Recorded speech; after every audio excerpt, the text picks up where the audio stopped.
Samuel was a judge over Israel. At this time, Israel had no king, but they wanted a king. Samuel had two sons, Joel and Abijah.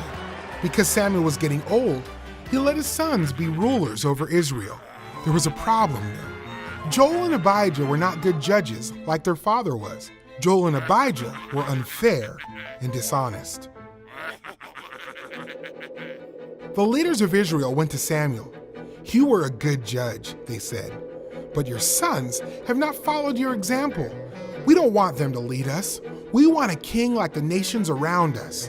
Samuel wasn't sure how to respond, so he prayed to God.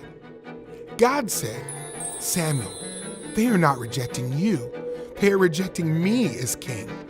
Give them what they want, but make sure you warn them what it will be like to have an earthly king." Samuel explained to the Israelites what rights an earthly king would have. A king could make their sons serve in the army, he could make their daughters work for him, or he could take away their fields and servants. Samuel warned the people that they would regret asking for a king, but the Israelites didn't care. "Give us a king," they said.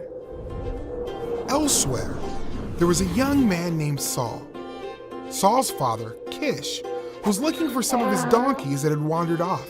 Kish told his son Saul to take a servant with him and search for the missing animals. Saul searched, but he was unable to find the donkeys. He was ready to give up. "Wait," his servant said. "There is a man of God in this city. Let's talk to him. Maybe he knows where we can find the donkeys." Saul and his servant found the man of God. It was Samuel. "Don't worry about the donkeys," Samuel said. "They have been found." Samuel invited Saul to have dinner with him.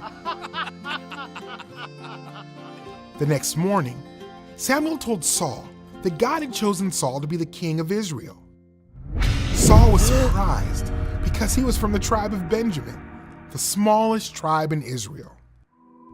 Samuel used oil to anoint Saul. "You will be king," Samuel said. Samuel gave Saul some instructions and sent him home. The Spirit of God was with Saul.